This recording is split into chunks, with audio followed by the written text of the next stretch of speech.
क्रिया के बारे में चर्चा करेंगे। क्रिया का मतलब काम वाला पद, जिस पद से कार्य होने की सूचना मिलती है।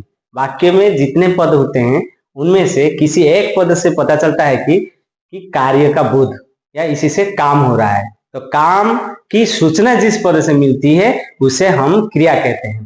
तो क्रिया काम वाला पद, तो कार्य की सूचना मिलती है। तो उदाहरण पढ़ना, लिखना, खेलना, ये सारे क्रिया है। क्रिया के भेद, तो रचना के आधार पर मूल क्रिया, यौगिक क्रिया। रचना के आधार पर क्रिया दो प्रकार की है। तो मूल क्रिया पढ़ना, यौगिक क्रिया पढ़ सकना। मूल क्रिया और यौगिक क्रिया में फर्क इतना है, मूल क्रिया में एक ही क्रिया है और यौगिक क्रिया में तो पढ़ना और सकना दो क्रिया है। दो क्रिया जब मिल के एक क्रिया का रूप ले लेती है तो उसे हम यौगिक क्रिया कहते हैं।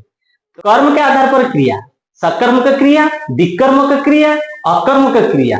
सकर्मक क्रिया, क्रिया से पूछो किया, एक जवाब मिलेगा। खाया, क्या खाया? कुछ ना कुछ खाया। तो इसलिए पढ़ना, क्या पढ़ा? कुछ ना कुछ पढ़ा। तो पढ़ना, देना, लिखना, खाना, ये सब सकर्मक क्रिया है। विकर्मक क्रिया, शिक्षक ने छात्रों को इतिहास पढ़ाया। शिक्षक ने पढ़ाया, किसको पढ़ाया? छात्र को। क्या पढ़ाया? इतिहास। तो दो कर्म है, तो इसीलिए ये विकर्मक क्रिया है। तो उसके बाद अकर्मक क्रिया।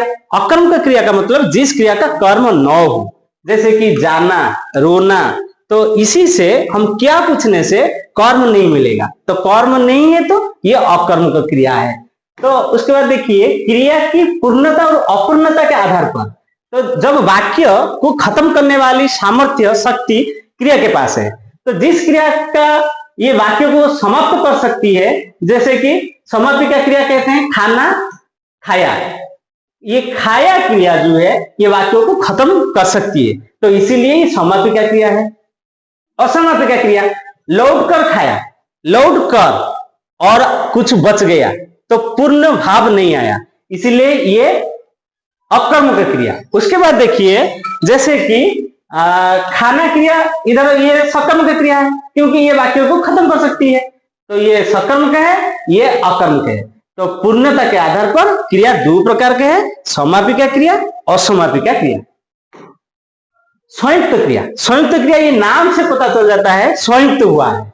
दो या दो से अधिक धातुओं के मेल से बनने वाली क्रिया, तो प्रथम क्रिया को मुख्य क्रिया कहेंगे और बाद में जो क्रिया आएगी उसको हम सहायक क्रिया कहेंगे। वर्षा थम चुकी है, वर्षा थम चुकी है, ये चुकना पहले ये मुख्य क्रिया और है बाद में, इसलिए सहायक क्रिया।